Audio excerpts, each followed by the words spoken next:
When I lie right beside you but pull away from your hand, you may think I do not want you. You may think I am cold, confusing, or playing with your feelings as if I only come close when it benefits me. But for a cat, choosing the space beside your body is already a big message. I placed myself near you on purpose. That does not always mean I am ready to be touched. There are 5 reasons I may want you close, but not your hand. And the last one may be the quiet test your cat gives. Before I tell you the first reason, you should know this. When I sit beside you, I may already be giving you something important. I may not be asking for your hand. I may be asking for your calm, your warmth, your breathing, your familiar scent, and the quiet feeling of being near you without being taken over. Sometimes your hand arrives too fast, from the wrong place, or with more pressure than my body can hold. Sometimes my skin feels too much. Sometimes an old memory answers first. And sometimes I am testing whether you can love me without reaching. So before reaching, let me show you why staying close may already be trust. The first reason I pull away is that your touch interrupts what I came for. You may have watched me ignore the chair, the bed, the sunny window, and the soft blanket, only to settle beside your leg as if that was the only place in the room that mattered. From your side, it feels obvious. If I came this close, I must be asking to be stroked. But from my side, closeness and touching are not always the same request. I may have come for your presence. I may want the familiar scent of your clothes, the warmth near your body, the rhythm of your breathing, or the steady energy you bring when you are calm.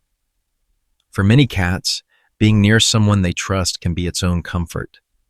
I can seek proximity without wanting direct interaction. I can choose your orbit without inviting your hand into my fur.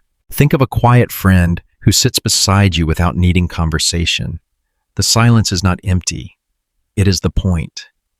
If that friend were interrupted again and again, the comfort would change into pressure. That is what your hand can do when it arrives too soon. So when I lie beside you, try waiting. Let your body stay soft. Speak gently, breathe slowly, and give me room to decide whether I want more on my own time without feeling chased at all. Sometimes I did not come for your hand. I came for the peace of being near you. The second reason is not always that you touched me. It is how your hand arrived. Humans often think a gentle touch will automatically feel gentle to a cat, but my body is reading more than kindness. It is reading direction, speed, height, pressure, and whether I had time to understand what was coming. When your hand drops from above my head, I may flinch before I even know it is you. That space above me is harder to watch, and a moving shape coming down can feel like something trapping me. I might lower my head, lean away, blink quickly, step back, or leave the moment your fingers move toward me. I am not trying to insult you. My body is protecting itself before my mind has a chance to soften. Try approaching in a way that lets me answer. Bring your hand lower than my face, slowly, where I can see it. Hold one finger a few inches from my nose and keep it still.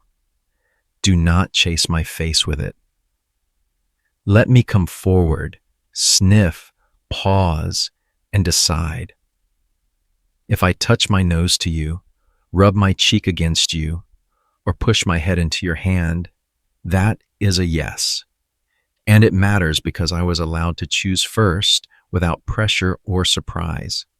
When I close the distance myself, your touch begins with my choice instead of your assumption. The third reason is that my body feels your touch more strongly than you know. You may think, I barely touched you. You may feel hurt because your hand was soft, your voice was calm, and you only wanted to give affection. But my skin is not only feeling pressure. It is feeling motion, warmth, vibration, and tiny changes. One stroke can create many signals at once, and if those signals build too quickly, I can become overwhelmed. Some areas are easier for many cats to enjoy, especially around the cheeks, chin, forehead, and the base of the ears when we invite it. Other areas can become too intense very fast, like the belly, lower back, base of the tail, hips, or any place I did not offer to you. I may start with patience, then suddenly reach my limit. The signs are usually there before I move away. My tail may flick, my ears may turn back, the skin along my back may twitch, my body may become still, I may look at your hand instead of relaxing into it. I may stop purring, shift my weight, or leave as if I changed my mind out of nowhere. But I did not change my personality in a second. My body crossed its limit. Try shorter strokes. Stop sooner than you think you need to. Let me ask for more. What feels soft to you can still become too much for me if you do not listen to my body. The fourth reason may have nothing to do with you. This is the part that can hurt a loving human, because you may think, I have fed you, protected you, waited for you, and still you move away from my hand.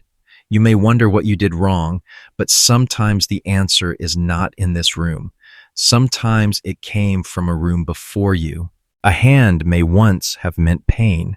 It may have meant being grabbed, held down, pulled from hiding, forced into a carrier, pushed away, hit, or touched when the cat had no choice. I may remember the person who did it, but fear can also attach itself to the shape of a hand. When fingers move toward me, my body may react before I can recognize that this hand belongs to someone safer. So please do not try to fix fear by forcing closeness. Do not think if I pet you more, you will learn faster. For a cat afraid of hands, forced touch does not heal the fear. It proves the fear was right. Build something new slowly. Offer your hand and let me smell it. Do not touch if I do not agree. Give me a treat, a soft voice, a predictable routine, and a way to leave. Let every safe moment be small enough for my body to believe again. You may not have hurt me, but you can become the reason my body learns that hands can feel truly safe again. The fifth reason is the deepest one. I may be deciding whether you can be close without taking more than I offered. When I lie beside you, that is not small. I have reduced the distance. I have stepped into the private space where trust begins. I may look relaxed, but part of me is still asking, what will this human do with my choice? If every time I come close, you immediately touch me, pull me nearer, stroke me longer, lift me, or ask for a reaction, I learn that being near you means losing control of my body. I learn that closeness has a cost. So next time I want your warmth, I may stay farther away. But if I come close and you let me exist there, something different happens. I learn I can be near this human and still belong to myself. I can share space without being claimed. I can rest without defending my boundaries. That is how trust stacks, not in one dramatic moment, but in many tiny moments where I offer closeness and you do not take more. Over time, those moments change me. One day, I may press my side against your leg. I may rest my head near your hand. I may curl close enough that our bodies touch. I may fall into deeper sleep beside you because I no longer need to stay ready to leave. And when that happens, it will not be because you found the perfect way to grab affection from me. It will be because you waited long enough for me to give it. The cat who is allowed to choose distance is the cat who may one day choose closeness. So when I pull away from your hand, please do not think I am pulling away from you. I may want your company. I may feel safe beside you. I may want presence instead of petting, or your hand arrived from the wrong place. My skin may have reached its limit. An old fear may have answered first, or I may be learning whether you can respect the space I chose. You are not wrong for wanting to touch me. Love often reaches out, but with a cat, love also learns when to pause. Sometimes the kindest touch is the one you stop before I have to leave. I was not asking you to go away. I was asking you to stay without taking over. Maybe I am just a cat, but I know when closeness feels safe. It feels like you're breathing beside me, your hand staying still, and love not needing to hold me before I am ready. It feels like a human who does not rush quiet moments into touch or treat my step back as rejection. So if I lie near you and move from your hand, remember this. I did not choose distance from you. I chose you, just quietly. Does your cat like sitting close, but not being touched?